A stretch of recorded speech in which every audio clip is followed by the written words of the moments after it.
Let us see topic 2.8, potential energy in an external electric field.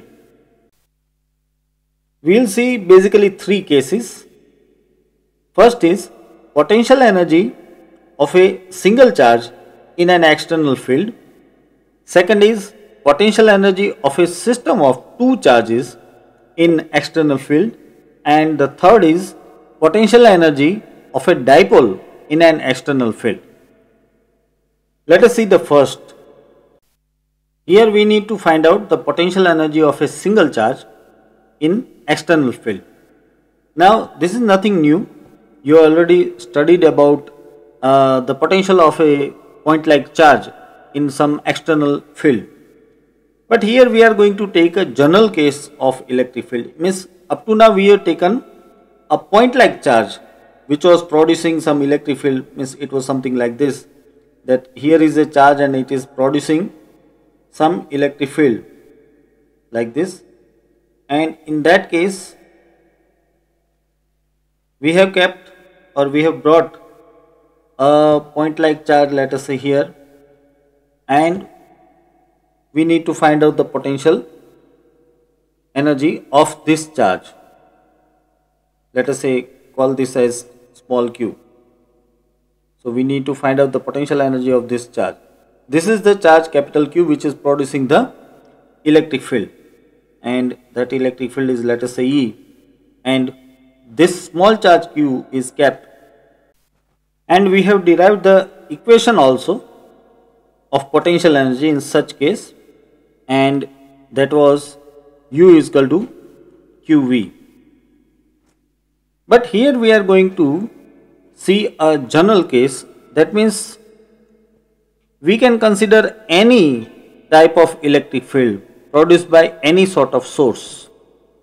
Means there can be many different sources by which electric field would be produced. Suppose here is a uniform electric field, let me call it like E, and in this electric field I am bringing a charge small q, so I have to do some work, and that work will be the potential energy, and here also the equation will be the same, U is equal to QV.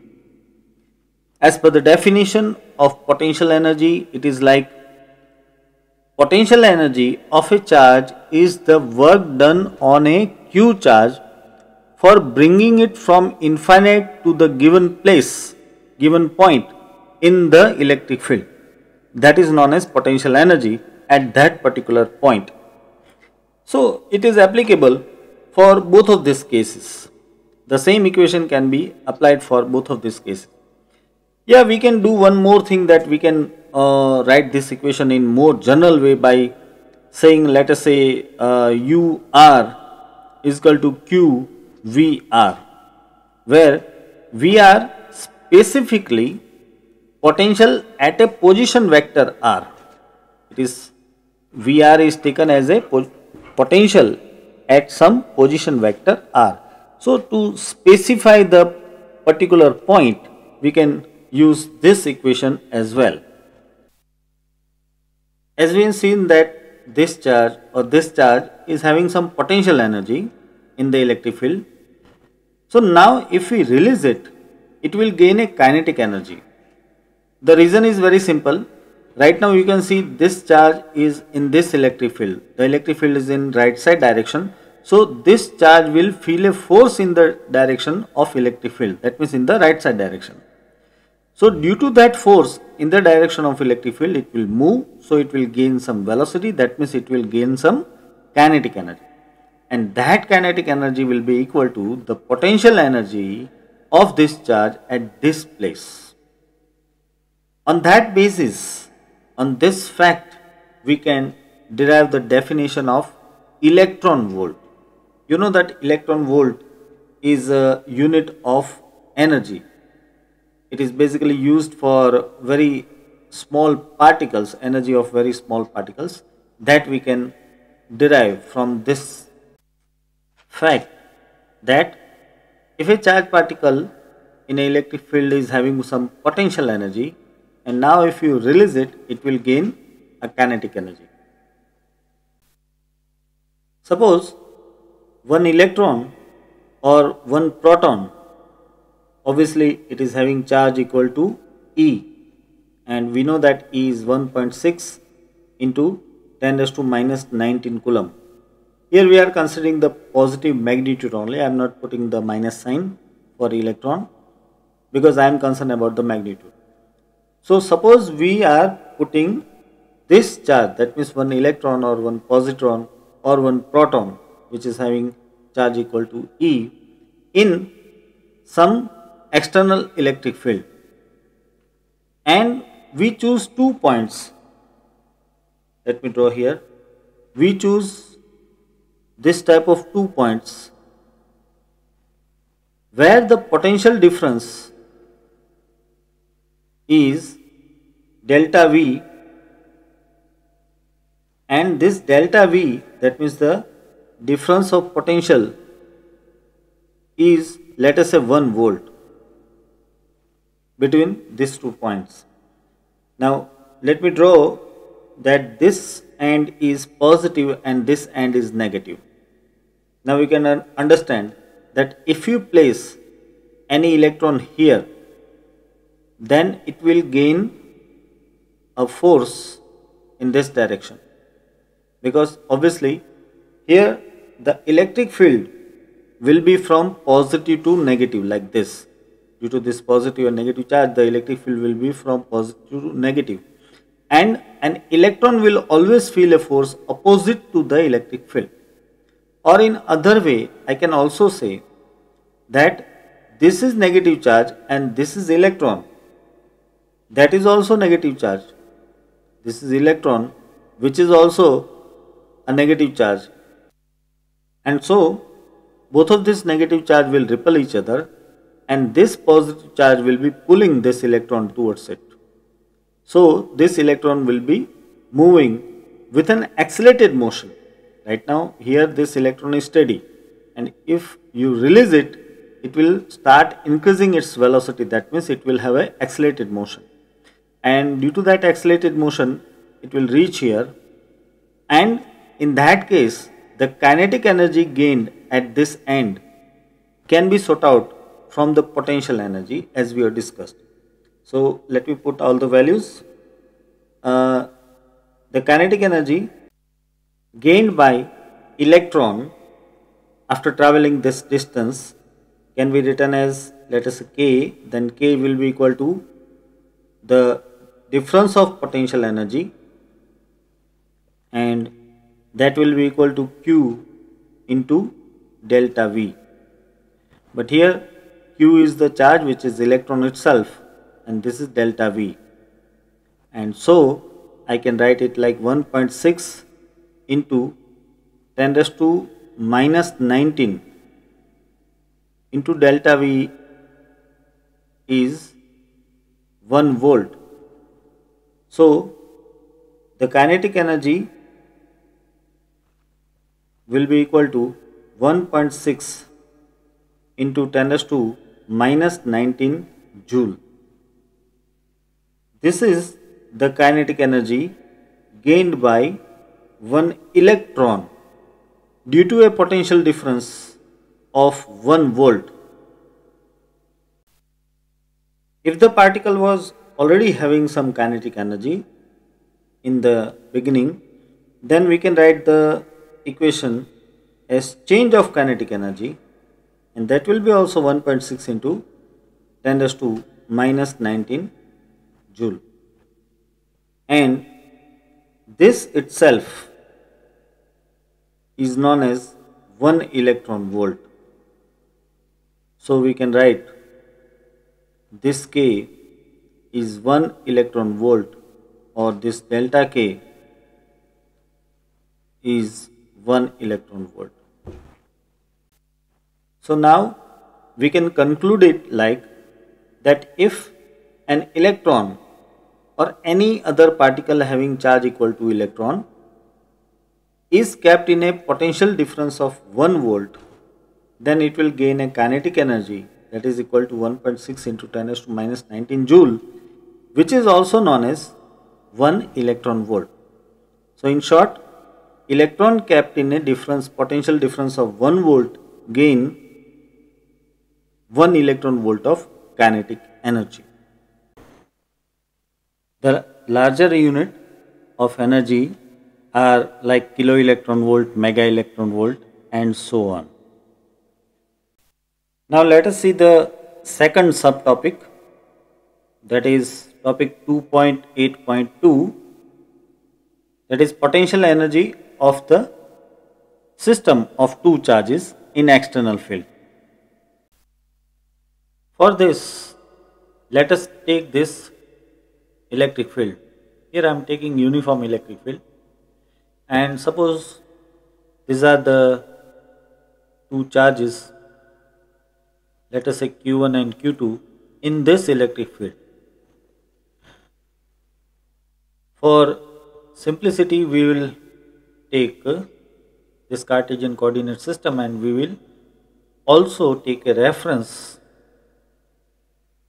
for these charges from the origin, that is, we will take the position vectors.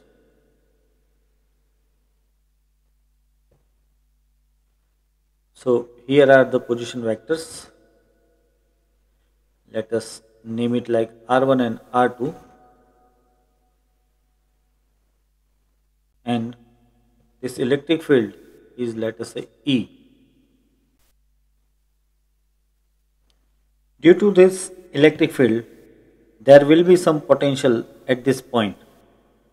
Let us say the potential is VR1.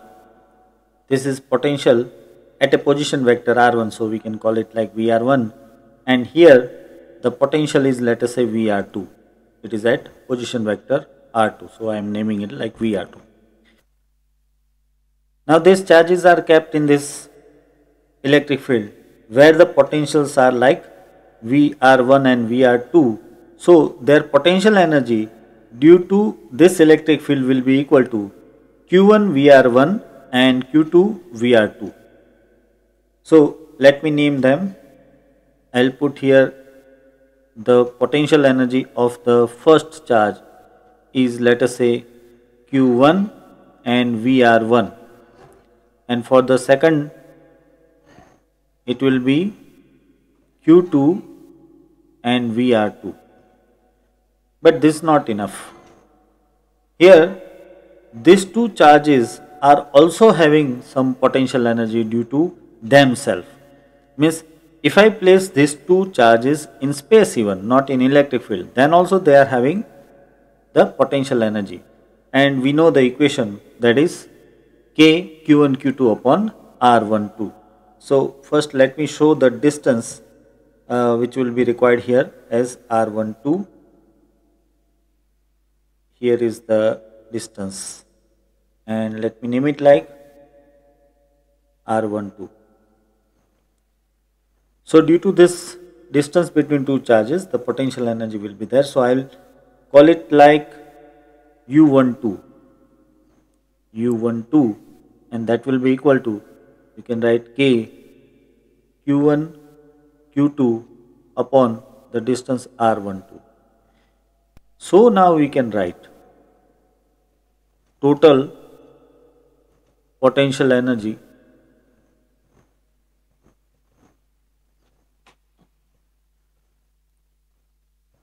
of this system is U is equal to U1 plus U2 plus U12. So we can now write like it is Q1 VR1 plus Q2 VR2 plus this term K Q1 Q2 upon R12. So this is the total potential energy of a system of two charges which is kept in a external field. We know that if we are putting two charges in space, then the potential energy is this much only, K Q1 Q2 upon R12. But here, because electric field is also there, that's why we have to add this term as well. Now we will see the third subtopic, that is topic 2.8.3, and that is potential energy of dipole in an external electric field. See, up to now we have taken potential energy of two charge system in external field. Now here we are going to take exactly dipole. That means one charge will be negative and another will be positive. Here is the arrangement. You can see this is the external electric field, and here we are placing a dipole. Let us say the this one is positive q charge, and suppose here is the negative q charge. This is the uniform electric field, let us say E, and here this dipole is making some angle, let us say theta right now, with the electric field. This is the dipole moment P. This one is the dipole moment P. We know that the distance between two charges in case of dipole can be given as 2a. So I'll name this as 2a. Here I am writing 2a. Here in this electric field, the charges of this dipole will feel a force, and that's why the dipole will feel a torque. We know the equation of torque. In vector form we can write torque tau is equal to P cross E, where P is the dipole moment and E is the electric field. So torque tau is equal to Pe sin theta. This is the amount of torque that this dipole will be feeling right now. And so this dipole will try to rotate in this condition and will try to come in a neutral position where there is no torque. But suppose to hold this dipole in this condition only, we are applying an external torque, and so the external torque will be the same. Let me write T external, and it will be the same Pe sin theta. We have to apply this much external torque so that this dipole can remain exactly at theta angle. Now by this torque tau external, if we apply a small angle d theta, then the work done will be, let us say dW is equal to tau external into d theta. See, this equation you have studied in rotational motion. Work is equal to torque into angular displacement. D theta is the angular displacement here. So this is the small work done by giving a small angle d theta by external torque. Now if you want to rotate this dipole from some angle, let us say theta 0 to theta 1, then the total work done in such case can be written as W is equal to integration of dW from, let us say, angle theta 0 to theta 1, and we can also write it like integration of tau external into d theta from the angle theta 0 to theta 1. And further I can put the equation of tau external, so I can write this equation as, here it is theta 0 integration theta 0 to theta 1, and at the place of tau external I am putting Pe sin theta d theta.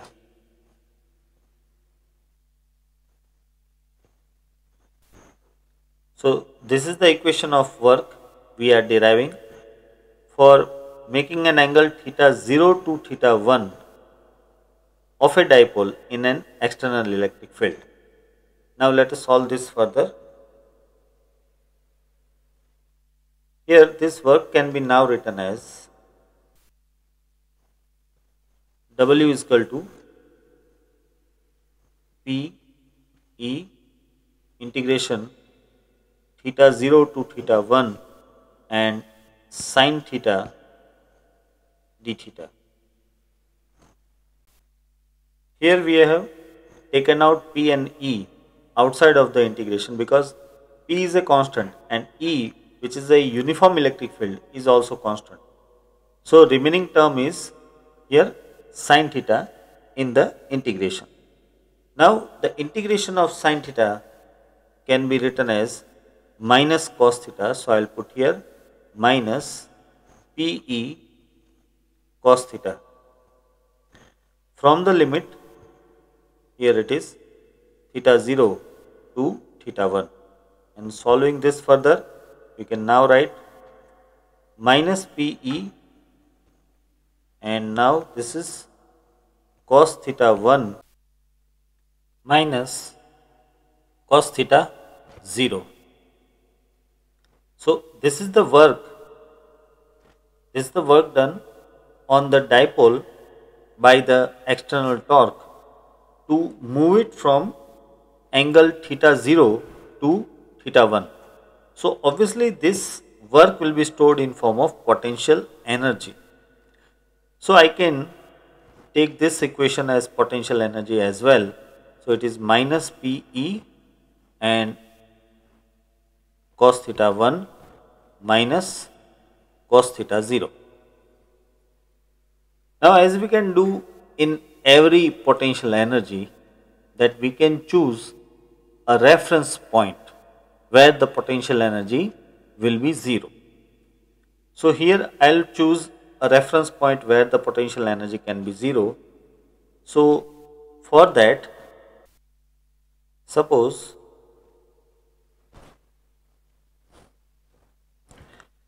theta 0 is pi by 2 and theta 1 is, let us say, theta. Say I am taking theta 0 as pi by 2 because you know that cos pi by 2 will become 0. So this equation now can be written as minus P cos theta minus 0. As I said, we can choose a reference point where the potential energy will be 0. So I have taken this theta 0 as pi by 2. So this term cos pi by 2 became 0. So that becomes our reference point and the potential energy is 0. So now the remaining equation in this condition will be here u is equal to minus Pe cos theta, or you can also write it like u is equal to minus P dot E.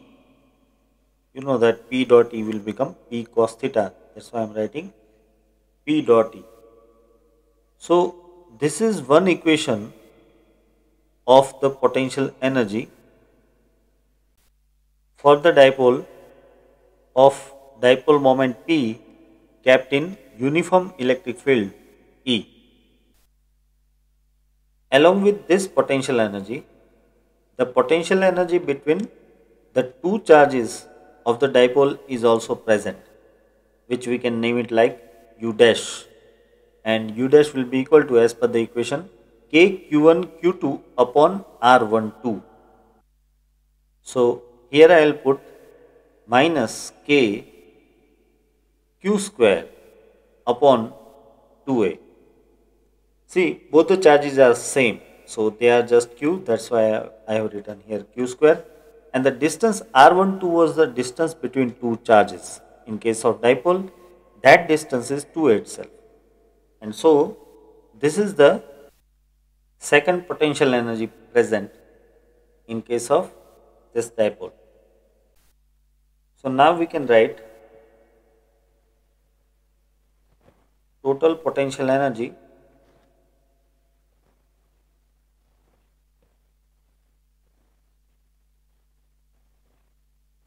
of dipole in external field as U total is equal to U plus U dash, and so that is equal to minus P dot E minus KQ square upon 2A. So here is the equation of total potential energy of dipole in external field. Here this term U is equal to minus P dot E. This equation is going to be very useful for solving different cases. So remember this equation. And one more thing, this equation is also the difference of potential energy, because after all in this equation, while deriving this equation, see here we have taken one potential energy as 0. By taking theta 0 is equal to pi by 2, we have made this one potential energy as 0.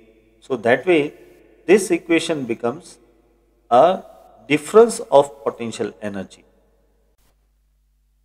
Why I am saying this? Because if we consider the previous case, that means topic 2.8.2, here we have derived this equation, and the same equation is also applicable for dipole also, because this is a potential energy for two charges and dipole is also having two charges.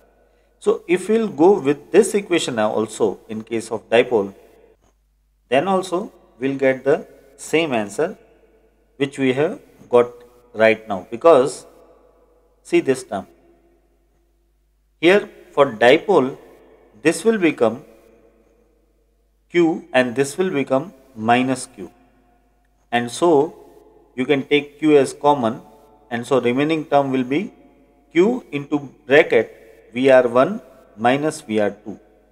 So that becomes the difference of potential energy, and which we have right now written as minus P dot E.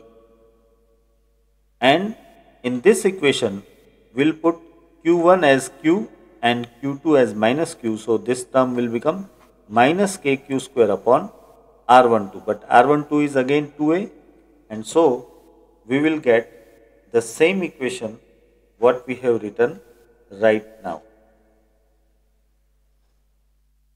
this equation. So we can go with the either method to solve this equation.